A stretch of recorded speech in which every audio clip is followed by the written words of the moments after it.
Sur OM5 TV, je reçois Ismaël Scan. C'est un Français d'origine turque. Il est musicien, écrivain, bientôt réalisateur. C'est l'un des premiers Rasta blancs aussi. Il va nous raconter. Bon, il a coupé ses cheveux là, il n'a plus ses dreadlocks.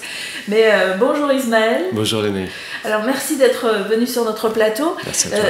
Je t'ai invité parce que tu as des antennes, on va dire, dans le Pacifique. Ouais. Tu pars vivre quelques années à Tahiti. Oui, ça date, hein, c'est en 80. Ah oui, enfin, c'est pas quelques années, c'est presque une année. En 84, je fais un petit tour en Polynésie. Ouais. Et à ce moment-là, tu entends parler de la Nouvelle-Calédonie. Bah oui, parce qu'on est en plein dans les histoires du massacre des lois Machoro, et du coup, c'est vrai que c'est là que je vais avoir des infos, on va dire, beaucoup plus objectives que celles qu'on avait en métropole. Et du coup, là, ça correspond, comme j'étais déjà un militant rastafarien très, très activiste, du coup, là, ça va tomber en plein dans mon combat, en fait. Et alors, ça te donne envie de partir en Nouvelle-Calédonie, tu pars là-bas. Alors, c'est plus compliqué que ça, c'est-à-dire qu'en même temps, quand j'étais en Polynésie, donc j'ai 18 ans, on est en 84, je suis pas fini, c'est-à-dire que comme je me suis un peu fait tout seul, j'ai un manque au niveau culturel, au niveau oriental par rapport à mes origines orientales, et du coup il arrive un moment où je me dis bon, qu'est-ce que je fais? Je suis à la croisée des chemins, soit je reste en Polynésie parce qu'on me proposait de rester m'installer là-bas, soit bon, je reviens en métropole pour me finir culturellement. Donc c'est là que je vais prendre quelques mois pour prendre ma décision, et je vais choisir de rentrer en métropole pour trouver mon maître de saz de Turquie, donc qui deviendra mon maître après jusqu'à son décès en 2010. Et en même temps, je me dis, ma deuxième mission, c'est de trouver les Kanaks pour travailler avec eux, en fait. Mais c'est dans cet esprit-là que je reviens en métropole, et c'est ce que je ferai. Alors que tu ne connaissais aucun Kanak avant ça. Bah, Juste aux infos.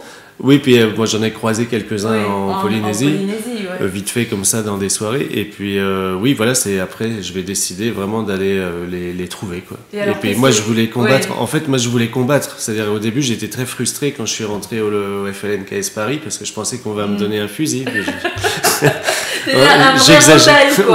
J'exagère un peu, mais j'étais très fâché contre le système français qui m'a toujours exclu.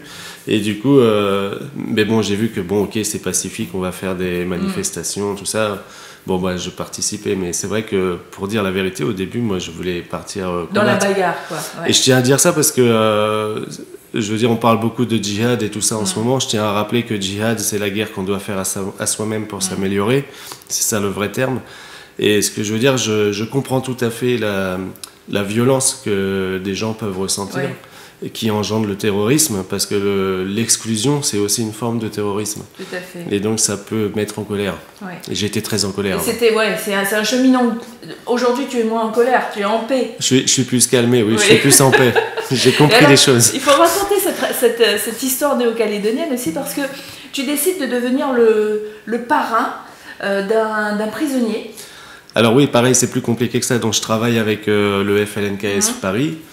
Et ce qui se passe, c'est que j'ai une amie qui est plus âgée que moi et qui va devenir la marraine d'un prisonnier du VA. Mais bon, elle travaille, elle n'est jamais disponible. Donc en fait, je suis une sorte de parrain par ricochet, par procuration. Oui.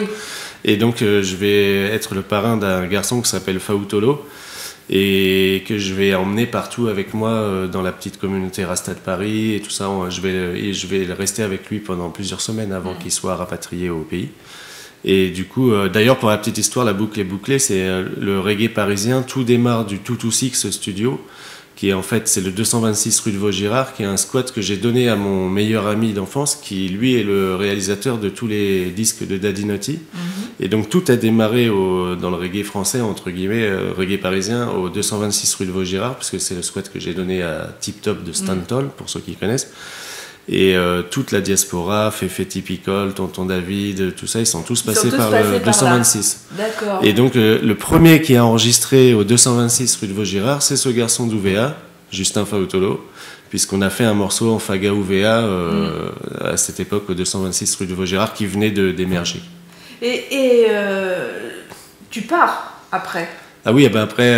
là, c'est le vrai voyage en Nouvelle-Calédonie. Ben après, je suis amoureux de la culture kanak, donc je milite avec le FLNKS. Je vais tomber amoureux de ma première femme. Alors, le FLNKS, juste rapidement pour celles et ceux qui ne savent pas ce que c'est, qu'est-ce que c'est? Il y en a qui savent encore pas ce que c'est. Oui, il y en a qui ne savent pas. Même moi, je savais pas où c'était la Réunion en arrivant à Paris. Oui, je comprends. Je le mettais à côté de la Martinique et de la Guadeloupe. Ah, alors, quand je dis ça, on fait oh, mais ça va pas, n'importe quoi, c'est dans l'océan Indien, à côté, en bas de l'Afrique et tout. Et oui, mais il y a des choses qui paraissent évidentes. C'est comme nous, quand on dit Tahiti, c'est dans le Pacifique, les gens confondent Tahiti et Haïti. Donc, il y a beaucoup de choses encore à dire. Alors, le FLNKS. Mais ouais, FLNKS, c'est le Front de Libération National Kanak Socialiste. Voilà que c'est un peu le mouvement de Chibaou, c'est le mouvement un peu plus pacifique et on peut se poser la question de se demander que fait un des premiers Rastas blancs dans ce mouvement, mais il l'a expliqué effectivement en début d'émission, il avait besoin... c'était un besoin de révolte aussi qu'il a mené vers ce FLNKS, ce Front de Libération Kanak. Et alors, cette rencontre en Nouvelle-Calédonie. Après, il y a plein de choses à dire. C'est-à-dire que, voilà, comme je disais en début d'émission, j'ai toujours été exclu ici dans mon propre pays, puisque je suis quand même né en France, même si j'ai quitté après la France à l'âge d'1 an. Mais du coup, je suis revenu à 7 ans. Mais du coup, après, les liens vont se faire en fonction des affinités, quoi. Donc, j'ai cette affinité de combat. Je me sens solidaire par rapport à ce combat contre Babylone, en fait. Puisque Babylone, le colonialisme, ce lavage de cerveau dans l'éducation, tout ça. Donc, je me sens très proche des Kanaks par rapport à leurs problèmes. Et puis après, comme je suis intégré aussi, ça fait du bien de ne pas être toujours exclu. Donc, après, c'est une sorte de... Et de vivre en tribu, c'est comment, alors ? Ah faut le vivre. Après, oui, là, il faudrait qu'on fasse carrément une émission pour ça, parce que c'est vrai que moi, j'ai toujours été très seul, donc j'ai plein de choses à raconter, parce que j'ai vécu les deux, quoi. J'ai vécu des très grandes solitudes, et puis... Parce que la vie en tribu, c'est vraiment une famille, hein. C'est pire qu'une famille, on travaille ensemble. On est tout le temps ensemble. On est tout le temps ensemble. Mais alors ça, comme tout système, ça a ses avantages et ses inconvénients, mais un gros avantage, c'est que quand on a mal, on a moins mal. Oui. Parce que comme on est accompagné, il y a quelqu'un à côté. Puis comme disent les gens, chacun prend sa part. Donc du coup, on a moins mal. C'est intéressant. Parce que dans l'individualisme, on peut pas tellement comprendre ça. Et alors du coup, vous avez décidé de faire un documentaire. Alors là, c'est pas moi qui ai décidé, c'est un camarade avec qui on travaille sur des projets électro très expérimentaux, d'où le clip que je vous ai amené pour mon fils. Que l'on voit derrière vous, là. Ah d'accord, très bien. Ouais. Et du coup, ça c'est très très expérimental, c'est de l'électro. Et ce camarade, à force de qu'on travaille ensemble sur ces projets électro, il a dit, mais... Parce que lui, il a une petite boîte de réalisation vidéo dans ma région, là, dans le sud. Et du coup, à force de me fréquenter, mon histoire, il dit, mais il faut qu'on fasse... Il faut faire un truc. Voilà, il dit, il faut qu'on fasse un truc, parce que il y a la Turquie, il y a la Kanaki, il y a le reggae parisien, il y a tout un... Alors, il voulait faire un truc sur Scan, puisque Scan, c'est mon groupe de musique reggae, des belles années de reggae à Paris. Et du coup, je lui ai dit, OK, on va faire un truc sur Scan si tu veux, mais il faut que ça soit mi-Scan, mi-Kanaki, parce que je reste fidèle à mes premières amours. Et alors là, aujourd'hui, vous avez besoin de fonds pour mener à bien ce projet. Avec ou sans fonds, on fera le projet, parce que c'est un bon militant aussi, le camarade de Zéro Production. Mais oui, on a toujours besoin de fonds, mais avec ou sans fonds, on le fera. Mais c'est vrai qu'après, si les gens veulent nous aider, ils sont les bienvenus. Donc on peut aller sur Kiss Kiss Bang Bang pour voir le projet. C'est retiré, ça. C'est retiré, mais l'info, elle y est toujours, non ? Je sais pas, en fait. Ça, c'est dans les mains de mon collègue, ça. D'accord. Donc, en fait, c'était pour avoir un peu plus d'informations sur ce projet. Donc, vous aviez besoin de combien d'argent sur Kiss Kiss Bang Bang ? Vous avez je sais pas, on va comme Cahuzac.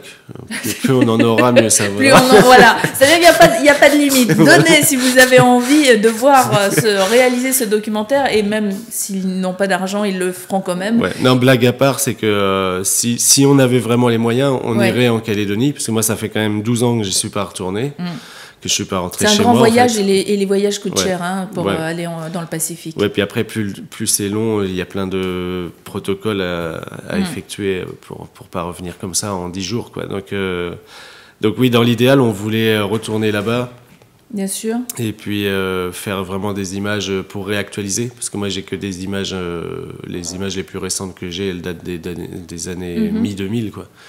Donc oui, c'est ça dans l'absolu. Mais et dans sinon, ce documentaire, c'est raconter la vie des Kanaks aujourd'hui. Quel est le principe? Oui, c'est un peu faire documentaire sur Scan. Pourquoi Scan a fait ce militantisme pro-Kanak? Parce qu'il n'y a pas un concert. C'est suivre un peu votre parcours en fait. Donc vous irez peut-être en Polynésie. Ah bah pourquoi pas. Bon, il faut qu'il y ait des gens qui fassent des dons. On voulait aussi aller en Guadeloupe parce qu'il y a des liens avec la Guadeloupe. Des liens avec la Guadeloupe. C'est extraordinaire. On se demande pourquoi vous êtes né en Turquie. Hein. Ah, je suis pas né en Turquie. Hein. Non, c'est les parents, c'est ça? Ah, c'est beaucoup plus compliqué que ça. C'est-à-dire que moi, je suis à moitié libanais, à moitié français. Je suis né en France, je suis parti vivre en Tunisie. J'ai pas les bonnes infos en plus. Non, si, vous avez les bonnes infos. T'as les bonnes infos, turc, mais... c'est de quel côté alors? Alors, en fait, musicologiquement, la Turquie, c'est la source de la musique orientale, en fait. Et du coup, quand j'ai voulu rassembler ma culture, comme je disais tout à l'heure, me retrouver, quoi, j'ai eu la grande chance de connaître un des virtuoses de ce luth à long manche de Turquie. Et c'est comme ça que je suis devenu son fils adoptif. D'accord, très bien. Et du coup, c'est pour ça que je parle pas arabe et que je parle turc. Et c'est pour ça que je fais du saz de Turquie. C'est vrai que on n'aurait pas assez d'une émission pour découvrir le personnage Scan. En tout cas, si vous avez connu ce groupe dans les années, c'était dans quelle année le groupe Scan? Alors le Scan, c'est les années 90 jusqu'à 2002. Ouais. Et pourquoi vous avez arrêté le groupe? Ah bah nous, on n'a pas arrêté, mais ce qu'il y a, c'est que on est en France, on a perdu 10 000 CD parce qu'on a toujours été underground, on s'est toujours débrouillé. On était des indépendants, indépendantistes et indépendants. Donc du coup, on a perdu 10 000 CD puisqu'on a fourni la marchandise à un distributeur.